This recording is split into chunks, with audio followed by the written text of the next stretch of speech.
معي الكابتن عصام الحضري على الهاتف. كابتن عصام مساء الخير. مساء الفل يا محمد، عامل ايه؟ كله تمام الحمد لله. اخبارك ايه؟ بتضحك ولا ما بتضحكش الاول؟ بضحك اهو. انا بضحك والله، التنشنه انت عارف بتيجي منين طول عمرها. طب احنا عصام بص محمد قبل ما اتكلم معاك بس يا محمد اتفضل. عايز اقول لك حاجه. اتفضل. انا عايز اقول حاجه. انت كنت تعرفني وتعرف ان لساني بيبقى طويل، ما هوش طويل يعني في طويل ان انا قليل الادب يعني لساني ان انا بقى راجل بحب الصراحه. تمام. وما بحبش ان حد يخش يكذب او حد يخش يتكلم او يسيء ليك او يسيء ليا او يسيء لاي حد. كويس. انا الموضوع ده انا يعني عارف زي اللي بيقول لك اللي هو نام وقام كان بيحلم لها حلم كده بتفبرك. انت بتلمح على كلام الكابتن عماد دلوقتي. ماليش دعوه. بص بعد اذنك. بص محمد النبي. طب انت احكي لي الروايه من غير ما نقول اسماء. اتفضل. يعني انا ما فيش روايه. اصل المشكله ان انا ما اعرفش. انا الروايه زي زيك دلوقتي، يعني انا زي زيك زي ما انت راجل داخل حلقه تقدمها. انا راجل كنت صاحي من النوم وفي ناس شهدت النهارده وناس اتكلمت في الموضوع. انا ما اعرفش اي حاجه اصلا في الموضوع ده. انا القصه كلها يعني انت لا اتكلمت ولا حصل زعيق ولا سب ولا يا عم محمد بعد اذنك. اصل اللي قال كده مدربك يا عصام. اللي قال كده كابتن عماد مندوب ده مدرب حراس المرمى في الزمالك. يعني محمد اي واحد اتمرن معاه ان كان مدرب حراس مرمى او مدرب عام او مدرب مؤاخذه يعني طالع من تحت السن. انا بحترم اي حد وانت تعرفني كده. انا وصلت له ده النضج ده كله التاريخ والاسم والبطولات الحاجات دي اللي كلها اللي الحمد لله ما فيش حد في مصر. انا بقولها ممكن الكلام ده يزعل حد. ما فيش حد في مصر وناس بتسمعني دلوقتي وهياخدوا الكلام عليهم ما يقدروش يوصلوا لتاريخي. حلو الكلام. مظبوط.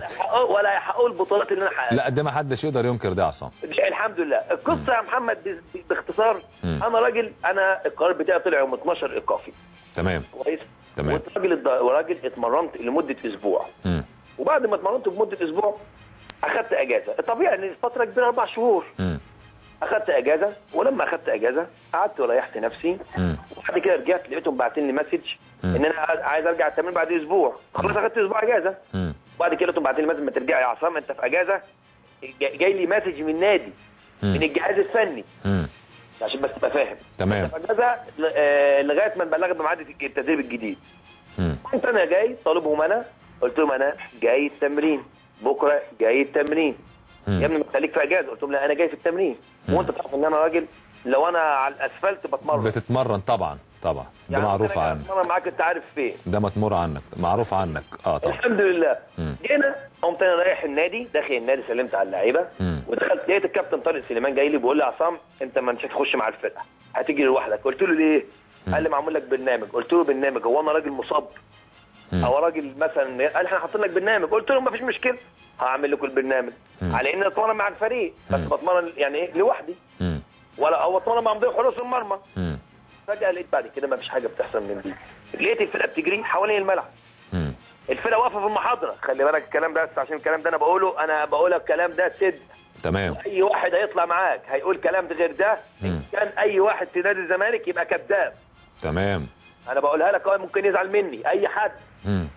دخلت جيت لقيت في محاضره الفريق. انا حتى لو هتمرن لوحدي احضر محاضره فريق. ده طبيعي. حلو الكلام. انا راجل موجود وانت موجود وانت اوريدي موجود في الملعب يعني مش راجل موجود في الملعب. مش منطقي ان انت تبعد عن المحاضره يعني. وانتوا عاطيني اجازه. خلصنا لقيتهم بيقولوا لي ما تحضر محاضره. ما وقفتش محاضره. المحاضره دي كانت في الملعب يا عصام ولا جوه في الملعب؟ لا في الملعب. في الملعب وانت موجود في الملعب. قام واخدني مدرب حراس المرمى قال لي يا عصام هتيجي حوالين الملعب 20 دقيقه 10 في 10. قلت له يا كابتن بحضر المحاضره مع اللعيبه. قال لا ما حدش عاوزين بقى حد يتكلم كلمه ولا حد يقول حاجه. كلمه ولا حد يقول حاجه يعني يقصد مين حد دي بقى؟ ما اعرفش والله. ما انا بقول لك ما اعرفش. انا عشان كده بقول لك انا بحكي لك. بص يعني يا رب الكلام ده اللي انا بقوله ده لو انا بقوله كده ربنا يعني ما يقيمني من المكان اللي انا قاعد. لا يا عم مش عايزين دعوات. اتفضل. انا بقول لك انا بقول لك عشان كده قلت لك انا صريح. ما اعرفش انا عندي يا محمد ما فيش عندي خيار خالص. انا في الوش على طول. تمام. قمت جاي اقول له كابتن باشا خلاص. قعدت اجري حوالين الملعب. المهم الفرقه خلصت المحاضره وبتجري. انا بجري الجاريه اللي هي بتاع 10 دقايق هم بيجروا نفس الجاريه. تمام. اخش مع الفريق. لقيت الكابتن حسام حسن الكابتن العظيم قال لي ما تخشش مع الفريق. قمت قايل له ماشي يا كابتن. وقمت واخد نفسي وجاي لوحدي تاني. انا خليك بس شايف كده الكلام. انت قلت له ماشي يا كابتن بهدوء كده بدون اي تعليق. انت قلت له ماشي يا كابتن بدون اي تعليق واي حاجه.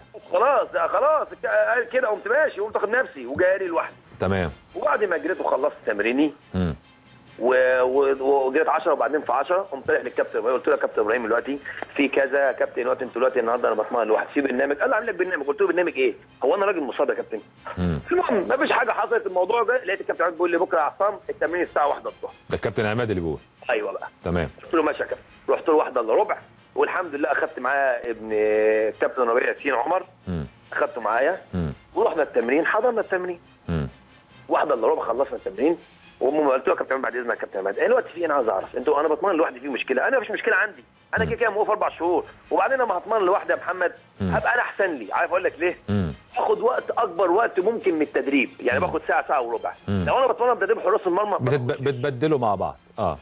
بنبدل مع بعض ما باخدش 20 دقيقه كاني ما استفدتش. حلو الكلام. تمام. قلت له يا كابتن مفيش مشكله ان انا اتمرن لوحدي بس اعرف ليه، يعني قولوا لي اعرف ليه، او انتوا تدوني ورقه مكتوبه يا عصام انت بتتمرن لوحدك عشان كده. ليه؟ عشان برضه ما ابقاش كداب. قلت له لو انت هتتمرن لوحدي انا هاخد اروح اتحاد الكوره، ممكن اروح اتحاد الكوره يا جماعه انا بتمرن لوحدي. الفرقه عاملين لي برنامج وبتمرن لوحدي، يحق ليا اللوائح بتقول لي كده ولا ما بتقوليش؟ لو ما بتقوليش خلاص اتمرن مع الفريق. لو بتقول لي اتمرن لوحدك مفيش مشكله اتمرن لوحدي. انا برضه عشان ابقى انا ما ابقاش كداب. تمام. بعد كده خلصنا. هو رده كان عليك ايه يا كابتن عصام لما قلت له كده؟ ما انا خد بقى الحته اللي جايه بقى. قمت قايل له يا كابتن بعد اذنك طب انا هتمرن طب انا هتمرن لوحدي مفيش مشكله. الحاجه الثانيه يا كابتن لو في مشاكل يا كابتن ان انا موجود خلاص ممكن نجيب نادي دلوقتي، نجيب نادي يشتريني يعني معلش اتعاملوا معايا بحته احتراف شويه، يعني انا هتعامل معاكم بحته احتراف. لو انتم ما انتوش عايزيني دلوقتي خلاص يجي النادي اللي عايزني يشتريني دلوقتي واتمرن معاه، اجهز معاه للنادي ليناير. تمام. دي يا محمد؟ لا خالص. دي حلوه ولا وحشه؟ لا طبيعي، يعني انت عايز تقول لهم لو انتم مش محتاجيني قولوا لي وانا امشي مفيش مشكله. انا كده موقوف مشوني دلوقتي اروح اتمرن مع النادي اللي انا هروحه. تمام. كلمتهم انت متعاقد معانا 3 سنين يا عصام واحنا متمسكين بيه. اقول لهم ماشي يا كابتن. كابتن بعد اذنك يا كابتن الحاجتين دول يا كابتن عماد توصلهم للجهاز الفني بعد اذنك. وانت برضه هو قال ان انت اتكلمت عن فلوسك. استنى بس لا الفلوس دي خلاص، الفلوس دي انا اتكلمت فيها مع الدكتور اشرف صبحي ومع الكابتن ومع الباشمهندس طارق غنيم. ما كان لحد دلوقتي ما اتكلمتش معاك في فلوس. خلي بالك ما فيش فلوس. هو كابتن عماد قال لنا ان انت قلت له النادي ما ادانيش حتى فلوسي وما ادانيش حاجه. ماشي انا بقول له حتى النادي ما اعطانيش فلوسي، ده مع الكلام فيها مش فيها حتى مشكله. اوكي. بس انا قعدت مع الدكتور اشرف صبحي والباشمهندس طارق غنيم قالوا الموضوع هنحله لك يا عصام. تمام. خلاص قلت لهم بعد اذنكم طلعوا جهاز الكوره بعيد عن موضوع الفلوس دي. انا راجل اهو خلصنا ونزلت اتمرنت 1 الا ربع مرني جامد كذا. قلت له يا كابتن بعد اذنك ايه بكره ترد عليا. في حاجتين ان انا بتمرن لوحدي ليه؟ ولو انا همشي اجيب لهم النادي وامشي. خلصنا وروحنا ومع اخدت عمر ربيع ياسين وكان عمر موجود ومشينا روحنا. جينا ثاني يوم قلت له بعد اذنك يا كابتن عماد قلت له يا كابتن عماد بعد اذنك ترد عليا بكره بعد اذنك عشان انا لو انت ما هترد عليا بحاجه ايجابيه تقنعني هجيب نفسي وهنزل اتمرن مع الفريق الاول. تمام. بعد اذنك هتمرن مع الفريق الاول بصوت ان يمكن صوتي كده بنفس الطريقه دي. انا ممكن اعلي صوتي شويه يكفي دي. حاجه اتمرن بكره مع الفريق بالميعاد بتاعه. هو لغايه دلوقتي مفيش غلط. ماشي يا محمد. جينا اتمرنا الصبح 1 الظهر واخدت نفسي وقمت مروح. جينا النهارده بقى اللي انا بحكي لك عليه. رحنا الصبح النادي وصلت 1 الا ربع لقيت الكابتن عماد كان قاعد لابس هدوم لبس المعسكر، لبست انا ونزلت الملعب سخنت لغايه ما هو لبس ونزل. خلصنا التمرين اخذنا وقت قليل 40 دقيقه بس عامل تمرين كان كله تحمل. وكان انت عارف الساعه 1 الظهر دي حر. اتمرنا وبعد ما اتمرنا قلت له يا كابتن عماد ده احنا بكره يا كابتن عماد هنعمل ايه؟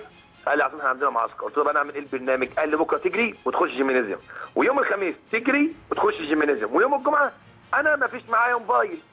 انا ما فيش معايا موبايل. قلت له يا كابتن عماد قال لي الموبايل بتاعي بايظ وما فيش معايا موبايل، هخلي اي حد من الاداريين بعد الماتش يبلغك بميعاد التدريب. الموبايل اللي انتوا جبتوه الوقت ده ما اعرفش بتاع مين. اللي انت جبتوه الوقت ده ما اعرفش بتاع مين. لا الاعداد يقول لنا هو تكلمته كابتن على رقمه يا عصام. على رقم الحمد لله يعني التليفون اتلقى الحمد لله. ماشي تمام. التليفون اتلقى خلي بالك عشان كنت بقول له اكلمك كابتن على التمرين الساعه كام. ده احنا كلمنا كابتن عماد على رقمه الحقيقه. بيقولوا لي على الاربيس ان احنا كلمناه على رقم. الحمد لله بتوع الكنترول قالوا لك الحمد يعني انا لما كنت بساله بقول له عشان كابتن هكلمك او انت تكلمني يا كابتن تقول لي ميعاد التدريب الساعه كام؟ قال لي ما فيش معايا موبايل، الموبايل ده بتاعي ضايع. خلصنا من كده ما فيش مشكله. ممكن يكون غير الجهاز او اشترى جهاز، يعني ممكن وارد يعني. مش مشكله، هي برضه ماشي المشكله برضه. تمام اتفضل. قمت واخد نفسي يا كابتن هنعمل ايه بكره وبعد بكره التمرين الساعه كام يا كابتن عماد؟ التمرين الساعه كام؟ قام قايل لي يا عصام انت هتتمرن بكره الاربع جيم وجاري، والخميس جيم وجاري، والجمعه هنبدا تمرين الساعه 1 الظهر. قلت له اوكي يا كابتن. المهم قمت داخل له الاوضه.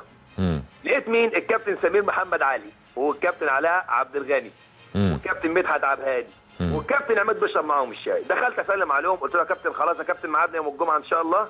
قال لي ان شاء الله يا عصام. انا الكابتن قال لي يا عصام عايز اتصور صوره معاك ذكرى ونبقى عشان اعلقها عندي في البيت. انت عارف الكابتن سمير محمد علي يعني دمه حلو، دمه خفيف ولذيذ. طبعا. اتصورنا مع بعض. قال لي الكابتن عماد خش معانا. اتصورنا، السلام عليكم، وشربت شويه شاي، السلام عليكم، سلام ورحمه الله يا كابتن، عايزها يا كابتن بالتوفيق ان شاء الله يا كابتن، وانا بكره يا كابتن هتمرن معانا. خلاص يا محمد. تمام. واخدت نفسي وكل ده مين موجود؟ عمر ابن الكابتن ربيع ياسين. يعني عمر انت تقصد انه كان شاهد على كل الاحداث دي؟ كل الحاجات دي عمر. انا خد بقى المفاجاه بقى. ما خلصت والجو حر اتشطفت وقمت واخد نفسي واخد نفسي ومروح. جو حر دماغي اتمرنت جامد، قمت مروح نايم وصحيت من النوم لقيت موبايلي ما بيسكتش. لقيت موبايلي فيه ايه؟ لقيت فيه حاجات غريبه. في ايه؟ في حاجه حصلت؟ انا بحلم. وجيت لقيت اللي عندي في الموقع بيكلموني وليه ده في حصل كذا كذا وانت متحول للتحقيق ومتحول لايه ومش عارف ايه. فوجئت متحول ايه؟ قال لك انت تعديت وقلت الفاظ وشتمت وعملت. وقلت لهم لا يا جماعه، وثبت النادي والجهاز لا قمت انا جاي قلت لا، الموضوع ده كل اللي يشهد علينا عمر ربيع ياسين وربنا. لو الموضوع انا قلت قبل كده ما يجيبوا لنا برضه الكابتن عمر ربيع ياسين. سمعت المداخله بتاعتي وممكن توصل لك كلام منها. لو الموضوع يا محمد هيوصل لحته ان انت حد يدبر لك حاجه بدون ما ليك ذنب، انا قلتها دلوقتي بجد. انت قلت ان عصام حضر مش هيخش نادي الزمالك، دي حقيقه. طالما انت قلت كده لان انت عندك شعور ان الموقف ده مدبر. طالما مدبر يبقى ما اخش نادي الزمالك. ليه؟ الناس ممكن تزعل مني. الناس ممكن تزعل. طب عصام هسألك بصراحه، طب مدبر ليه؟ ايه السبب؟ ما انا المشكله في كده ان انا طب انا ماشي، ده انا مروح في روحت ومفيش اي مشكله. طب لو في مشكله ما تقول لي، قول لي يا ابني انت عملت كذا وهنعمل فيك كذا. هو انا ابلغ لما انا اكون عايز ابلغ محمد بحاجه، مش ابلغك بالتليفون او ابلغك حاجه ولا اتبلغ بالوسائل الاعلام. لا تتبلغ انت على طول، مش من وسائل، طبعا تتبلغ انت من خلال النادي يعني. من حلو الكلام. طبعا من وسائل الاعلام. لا من النادي طبعا. حلو. طب عصام بس انا بس يا محمد اتفضل. مفيش حاجه من دي. انت بتقول دلوقتي الموضوع لو هو مدبر يا راجل ده في توفيق وعدم توفيق. التوفيق ده بيجي من ان انت نيه سليمه. انت بتدبر لواحد حاجه، هو راجل موقوف وانا راجل طلبت منك ان انا امشي وطلبت منك ان انا اساعدك. يعني اصل هو برضه اللي مش مفهوم تدبير موقف وانت اوريدي عايز يعني اللي بيدبر موقف ده عشان يمشيك وانت بتقول له انا عايز امشي وانت بتقول له انا عايز امشي. كده انت مسهل الامور. اذا كان انا كده مسهل الامور. انا كده. طب ايه تفسيرك للموقف يعني يا عصام؟ انا والله ما انا عشان كده قلت ايه؟ قلت والله الموضوع لو هو الموضوع هو الموضوع، انا بقول لك الموضوع مدبر او مدبر. لو هو مدبر من اشخاص بقى في الجهاز الفني من الجهاز الفني، خلينا بقى ابعد عن الاداره بعد اذنك عشان بس الاداره مالهاش ذنب في حاجه. تمام. الاداره مظلومه يعني الاداره دلوقتي. طب انا اقول لك يعني الجهاز الفني اقول لك حاجه بس. قمت انا قايل ايه يا جماعه؟ لو البتاع الموضوع ده مدبر، لو الموقف ده مدبر وهو اكيد مدبر بالطريقه دي، انت دلوقتي استسمحك بعد اذنك بعد ما اقفل معاك تجيب عمر ربيع ياسين معاك. طب انت خليك معايا عصام ما تقفلش معانا. عمر ربيع ياسين. كابتن عمر مساء الخير. استاذ محمد ده حضرتك. اهلا بيك. انت سمعت الكلام اللي قاله عصام الحضري؟ مظبوط سمعت. طيب في حاجه من اللي قالها انت كنت شاهد عين على كل اللي حصل النهارده؟ ده انا النهارده وامبارح يعني انا حظي كنت مع كابتن عصام النهارده. طب يعني انت ما سبتوش خالص من اول ما دخل نادي الزمالك حتى خرج من نادي الزمالك؟ من اول ما دخلنا البوابه لحد ما خرجنا وصلنا البيت. طب رائع جدا. انت سمعت المكالمه من اولها بتاعت عصام الحضري دلوقتي؟ لا مش من اولها بصراحه، من نصها بصراحه. طب من نصها. طب هل في اي حاجه من الروايه اللي اتقالت ان عصام تطاول على النادي، سب، شتم، زعق، قال سب النادي، الجهاز الفني، الكلام ده، هل في حاجه من الكلام ده حصل؟